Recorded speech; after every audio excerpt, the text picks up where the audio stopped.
Roseanne was one of the most influential sitcoms in American television history, breaking new ground with its honest, often hilarious portrayal of a blue-collar family. Spanning from its original run in 1988 to its revival in 2018, the show became a cultural touchstone, and its cast members became familiar faces in millions of homes.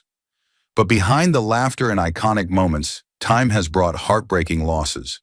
In this video, we remember the talented actors from Roseanne who have tragically passed away. From unforgettable main cast members to cherished guest stars, we reflect on their lives, their impact on the show, and the lasting legacy they left behind. Quinn was born on May 28, 1970, in Dublin, Ireland, and played the role of Mark Healy in Roseanne starting in 1990 when he was just 20 years old. Mark was the leather-jacketed, rough-around-the-edges boyfriend, later husband, of Becky Connor, and Glenn brought a mix of rugged charm and emotional vulnerability to the part. His character, a high school dropout and rebellious blue-collar kid, was never meant to be deeply sympathetic. Yet Quinn made him human, endearing, and even quietly tragic. Glenn's early years were marked by instability. Born to a nightclub singer father and a mother who later remarried, he moved to the U.S. as a teenager, with dreams of stardom but brought with him a fractured sense of identity and a deepening addiction. Fame came quickly, but with it came temptations he was wholly unprepared for. Behind his easy smile and on-screen confidence was a man sinking into drug use as early as his Roseanne days. Multiple sources from the set recall Quinn often showed up late or unwell, his struggles carefully hidden by makeup and reshoots. He was let go from Angel, his last major TV role, after just one season due to drug-related issues, a massive blow that reportedly shattered his confidence. In his personal life, Glenn's relationships were brief, complicated, and largely hidden. He kept his romantic life secret, partly due to rumors that he struggled with his sexuality and religious guilt from his Catholic upbringing. He reportedly distanced himself from family at various points, and despite maintaining ties with his mother, his bond with his siblings grew strained over time. Friends have admitted in later interviews that Quinn often masked depression with humor, and his inability to stay sober burned through his finances, opportunities, and trust. On December 3, 2002, Quinn was found dead in a friend's home from an accidental heroin overdose. He was just 32 years old. His death wasn't a tabloid frenzy, just a quiet, tragic end to a promising actor whose demons outlasted his dreams. He died with little to his name, no property, no active contracts, and only residual checks from Roseanne and Angel, which were modest at best. His net worth at the time of death was estimated to be under $100,000. Shelley Winters, born Shirley Shrift on August 18, 1920, first appeared on Roseanne as Nana Mary in 1991, bringing her unfiltered charisma to the show at the age of 71. Her character, a booze-loving, truth-spewing, delightfully inappropriate grandmother, was the perfect match for Winters' own off-screen reputation. Nana Mary was wild, unpredictable, and utterly unlike the traditional TV grandma, a persona Winters embodied to perfection. But beneath the laughs was a deeply volatile woman whose real life rivaled any soap opera.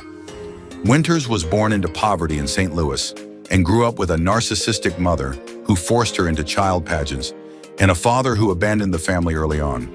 She frequently described her childhood as a rehearsal for survival.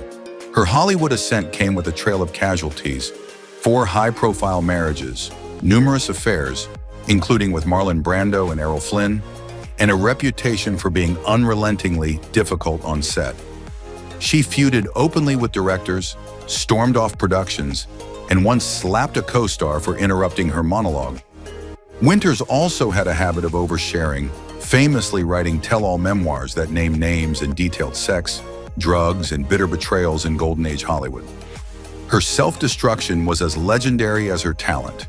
She battled with alcohol, developed a pill dependency in the 60s, and was hospitalized multiple times for exhaustion and breakdowns. In the late 80s, she staged a defiant comeback, landing the role of Nana Mary, which introduced her to a new generation.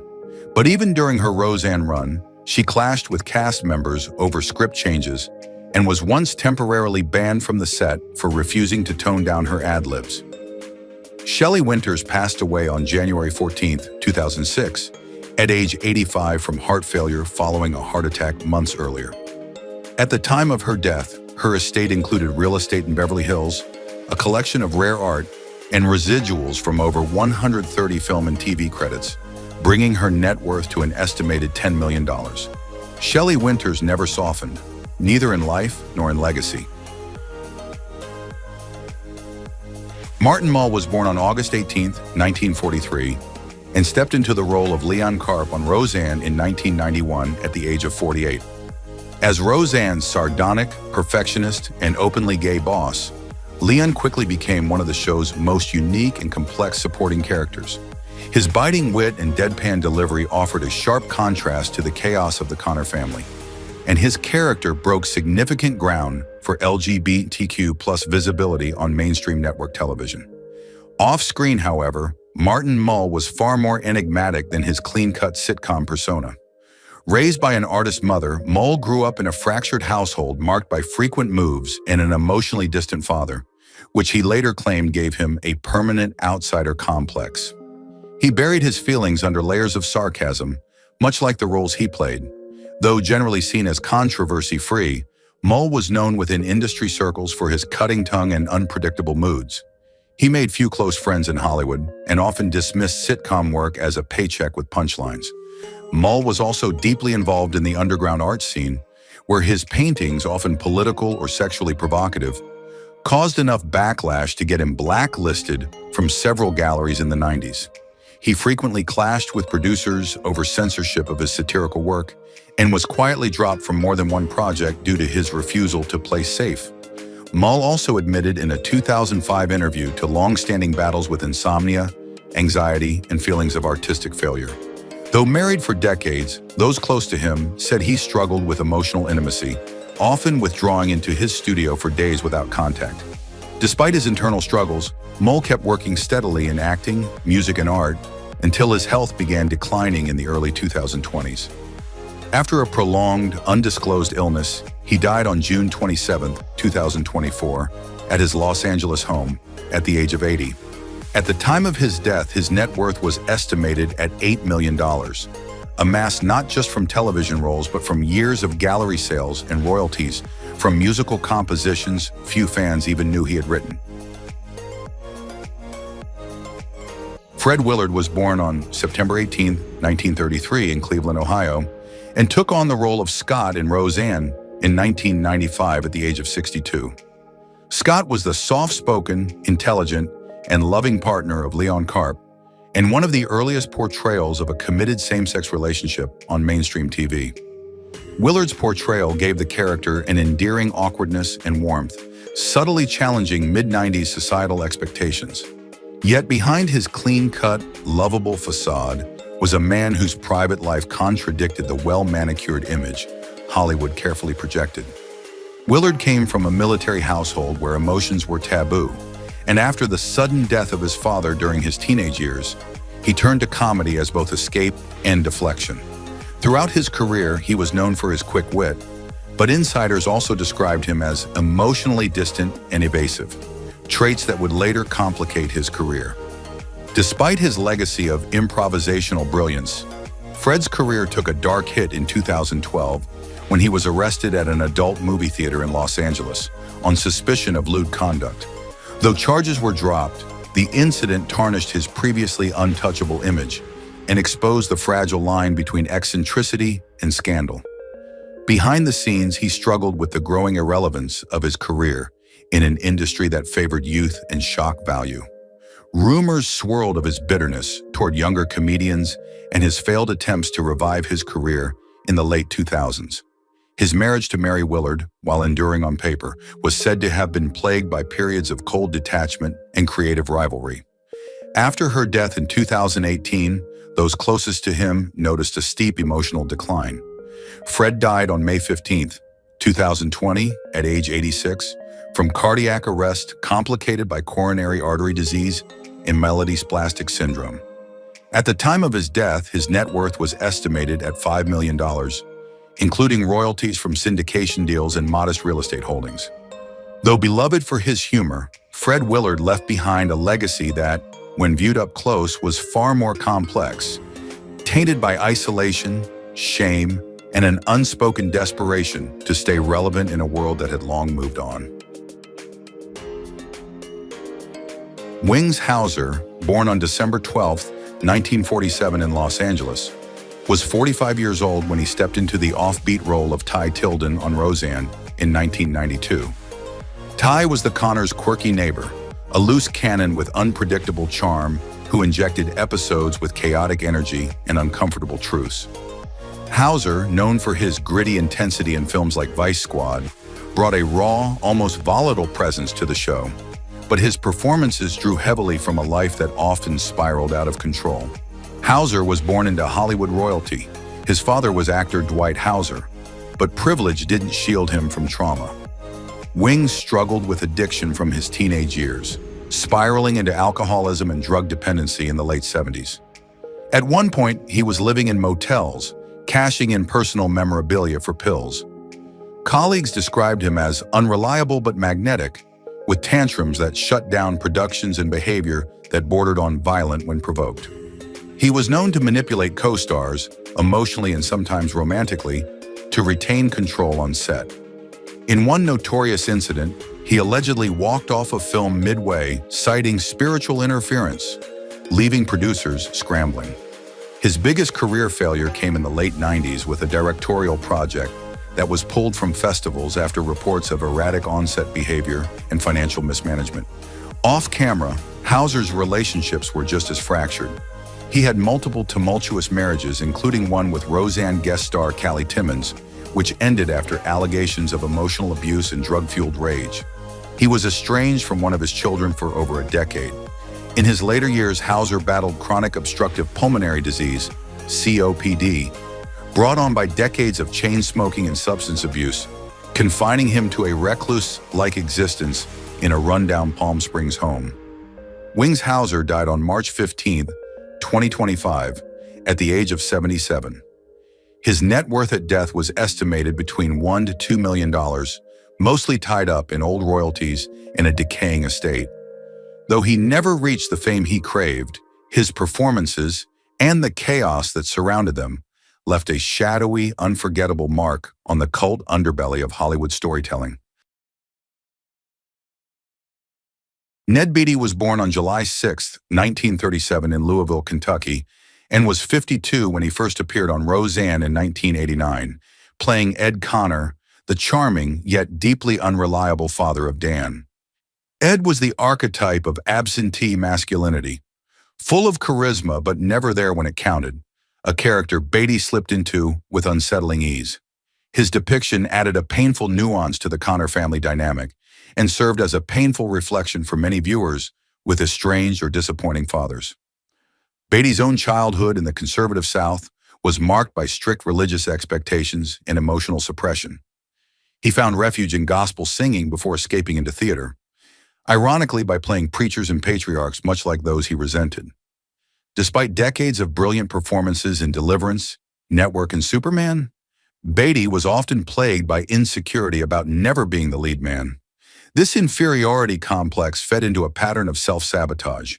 He turned down major roles out of spite, was known to storm off sets over perceived slights, and developed a reputation for being emotionally unpredictable, particularly when drinking. Though he was never publicly embroiled in major scandal, whispers about his domineering behavior and intense jealousy toward younger actors followed him throughout the 90s. His personal life mirrored this emotional volatility. He married 4 times, each divorce more bitter than the last. Former wives accused him of emotional manipulation, narcissism, and a complete unwillingness to reconcile his fame with family responsibility. He had 8 children, some of whom had little contact with him for years at a time. Beatty withdrew from Hollywood in the early 2000s and 10s, citing disillusionment with the industry. But insiders suggest it was also due to health problems and a desire to escape the embarrassment of being cast aside.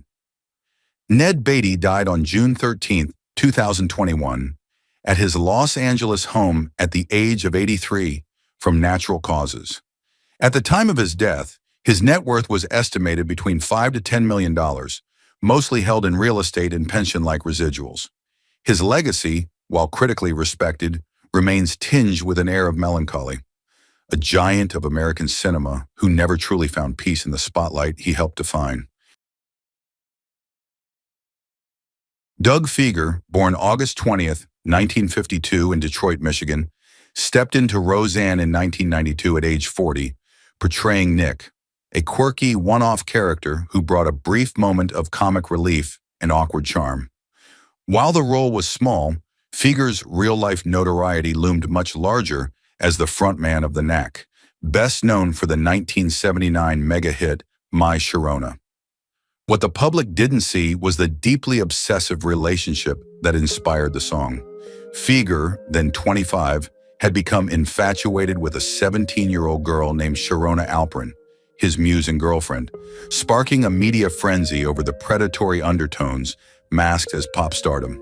Their relationship, once glorified, later became emblematic of the blurred ethics in rock culture. Fieger himself battled addiction in the shadows, dabbling in cocaine throughout the late 70s and early 80s, leading to the band's implosion and his near disappearance from music. He was known to have clashed with producers and bandmates, often accused of controlling behavior and emotional volatility. After the Knack's downfall, Fieger spent years trying to resurrect his career, plagued by lawsuits over royalties and bitter fallout with band members. The public only learned later of his persistent health battles, first a brain tumor in 2006, followed by a terminal lung cancer diagnosis. Fieger underwent multiple surgeries, radiation, and endured a painful, prolonged decline. In his personal life, he never married, and while he remained friends with Sharona, he often lamented his failure to form lasting, stable relationships. His final years were spent quietly in Woodland Hills, far from the stage lights. On February 14, 2010, Doug Fieger died at age 57. Though reports focused on his musical legacy, few mentioned his behind-the-scenes struggle with mortality, artistic frustration, and solitude. His estate, valued at approximately $5 million, included music royalties, memorabilia, and a modest property portfolio. Though Nick and Roseanne was a blink in time, Fieger's life was a symphony of obsession, fleeting glory, and a tragic retreat into silence. Stan Freberg was born on August 7, 1926, in Pasadena, California, and appeared in Roseanne in 1996 at the age of 70, portraying Mr. Parkin, a peculiar, dry-humored character perfectly in line with Freberg's lifelong persona as an avant-garde satirist. Known in the entertainment industry as a comedic genius and voiceover legend, Freberg's influence extended far beyond the screen. However, his relentless quest for creative control often isolated him. Early in his career, he turned down major network offers that required compromising his anti-establishment voice, famously refusing to work with cigarette advertisers in the 1950s, sacrificing millions in potential revenue. He was blacklisted for a period due to his outspokenness during the McCarthy era, falsely rumored to be associated with communists. Behind his clean image was a man known for professional stubbornness. Many peers described him as brilliant but intolerant of interference, leading to frequent studio conflicts. His marriage to first wife Donna Freberg was reportedly strained by his workaholism and long absences, and while he later married again, he remained deeply private about personal matters. In his later years, Frabber suffered from declining health and recurring bouts of depression, largely hidden from the public. His final major work was a failed attempt to revive radio satire, which was quickly canceled after clashing with executives over creative differences. His bitterness about Hollywood's commercialization of comedy remained a dominant theme until the end. Freberg passed away on April 7, 2015, in Santa Monica, California, at age 88 from natural causes. His estate, worth around $10 million, included intellectual property rights to commercials, recordings, and a vast collection of original scripts and audio reels, now archived by collectors. Though often celebrated as a pioneer, Freberg's career was riddled with uphill battles against conformity, a refusal to play the game, and decades of being underappreciated by mainstream audiences. His Roseanne role, though minimal, was a nod to his lasting imprint on satire, an ironic cameo in a world that often never fully knew what to do with someone so uncompromisingly original.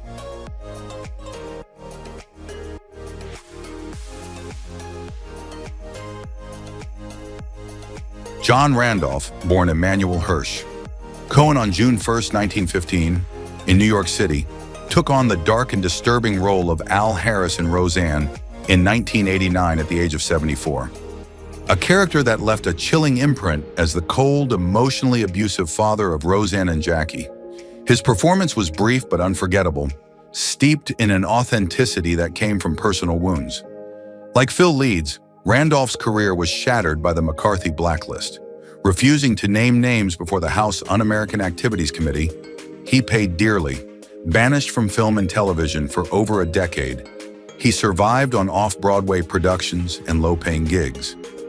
Bitter and deeply principled, Randolph carried the scars of betrayal for the rest of his life, especially after discovering that some of his closest collaborators had quietly cooperated with the committee.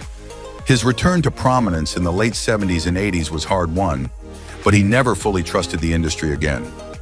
Off-camera, Randolph was outspoken, difficult, and quick to anger. He was notorious for intimidating younger actors and walking off sets if he disagreed with a scene's moral implications. Though married to actress Sarah Cunningham for decades, their relationship was often rumored to be strained, plagued by financial hardship and ideological rifts stemming from their shared blacklisting trauma. They had 2 children, but Randolph kept his family life fiercely private.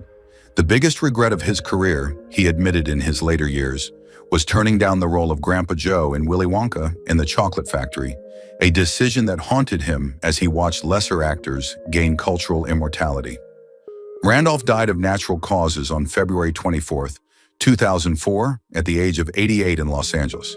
His estate, estimated between $3 to $5 million, included Manhattan real estate, decades of union pension payments, and modest film royalties. In the end, John Randolph's legacy was defined not just by the roles he played, but by the silence he endured and the price he paid for not breaking it. His portrayal of Al Harris was more than a character study. It was a final, bitter nod to the damage fathers, governments, and betrayals can do. Red Buttons, born Aaron Schwott on February 5, 1919, in New York City, was 74 when he portrayed Jake in Roseanne in 1993, a role that allowed him to channel his decades of vaudeville charm into a nostalgic, sardonic character that added gravitas and humor to the series. Jake brought a uniquely old-school sensibility, tinged with irony and heartache, and fans embraced the role as a bittersweet echo of Button's once explosive career. But the man behind the punchlines led a life riddled with contradiction. Born into poverty and raised by immigrant parents, Aaron Schwott started hustling as a singing bellhop before being discovered on the Borscht Belt comedy circuit. His transformation into Red Buttons was as calculated as it was desperate. A boy seeking relevance in a world that often discarded comics like yesterday's news. Throughout his career, Buttons was known for his bitterness off-camera, often resenting how quickly Hollywood cast him aside after his Oscar-winning performance in Sayonara, 1957.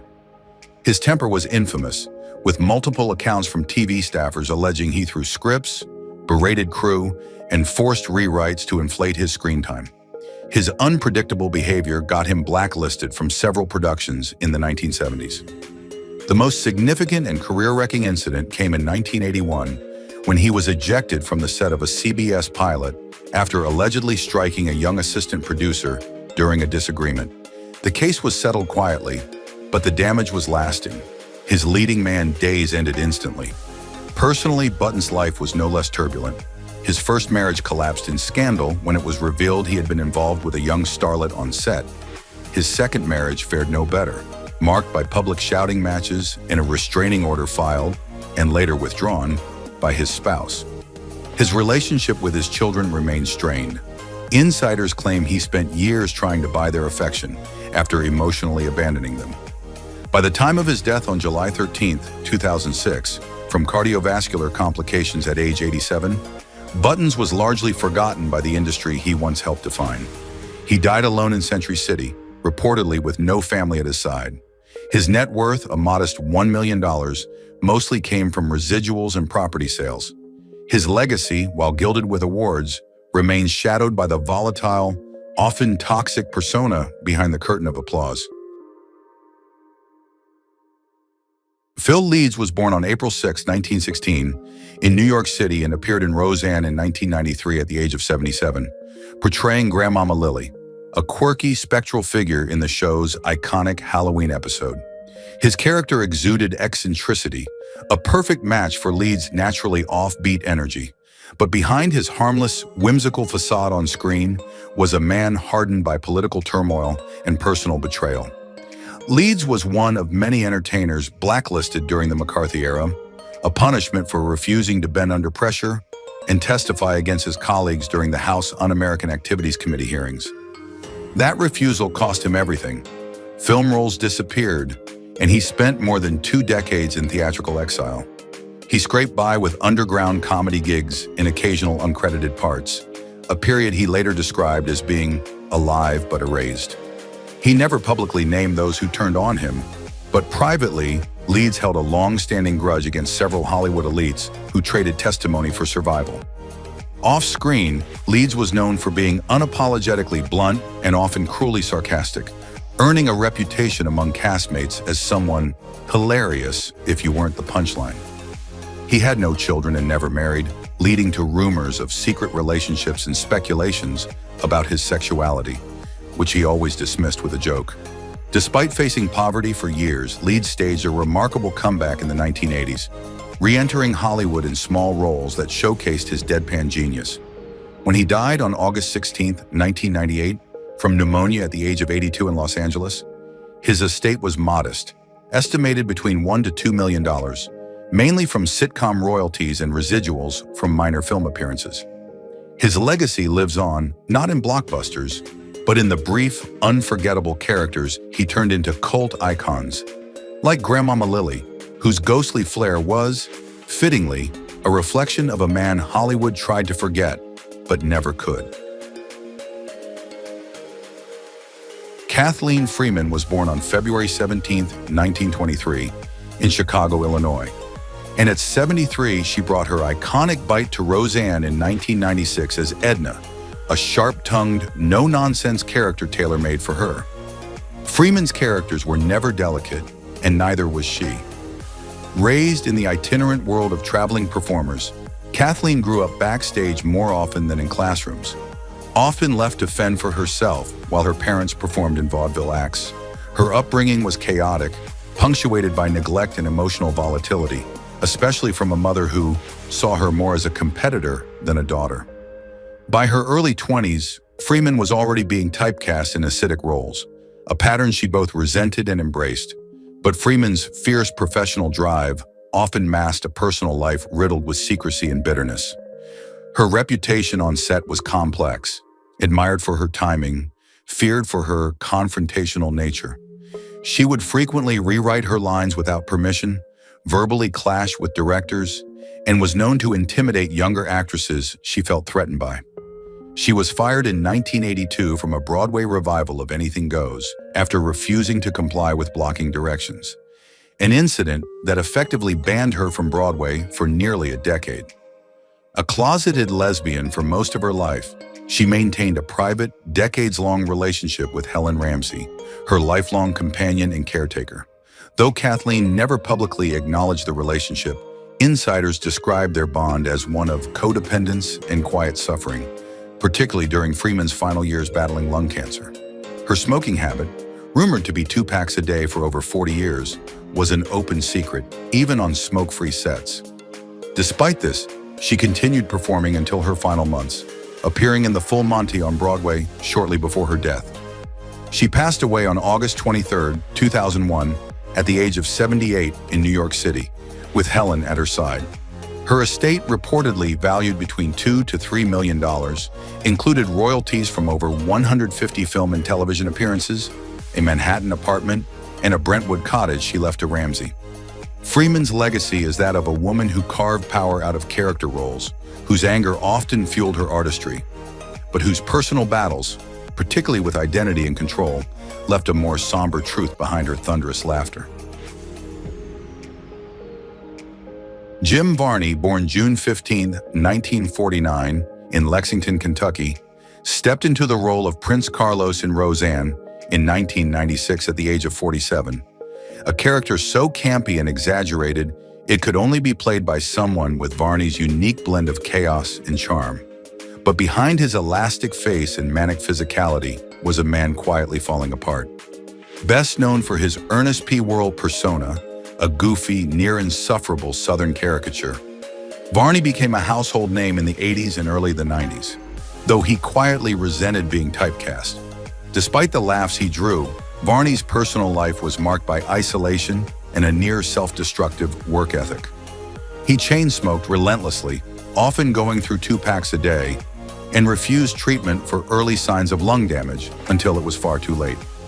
What few knew was how bitter he became about being passed over for serious roles. His Shakespearean training dismissed, his range ignored. He would occasionally spiral into depressive episodes during which he pushed away friends and refused public appearances. Though not involved in headline scandals, there were whispers among insiders about his erratic behavior on set and strained relationships with directors who found his improvisational style both genius and maddening. He had no children and divorced his only wife, Jacqueline Drew, after just 4 years. Behind the scenes, he battled a growing sense of professional irrelevance as the Ernest franchise waned, clinging to voice acting roles like Slinky Dog in Toy Story, a job he feared would be his last. Tragically, it nearly was. Diagnosed with lung cancer in 1998, he kept it secret from fans until the illness had metastasized. Jim Varney died on February 10, 2000, at age 50, in White House, Tennessee. He left behind an estate worth around $6 million, mostly from licensing deals, voice work, and Ernest merchandise royalties. In death as in life, he remained a contradiction, a clown hiding tragedy, a gifted actor trapped in a costume he never quite managed to take off. Thank you for watching as we reflected on the lives and legacies of the actors from Roseanne who are no longer with us. Their humor, charm, and unforgettable performances brought joy to millions and helped shape the show into a classic. While their journeys ended far too soon, their impact lives on through every scene, every laugh, and every memory they've left behind. As we honor their lives, we're reminded of how deeply television can touch our hearts. Join us next time as we look back at more stars who left us too soon, but whose stories continue to shine.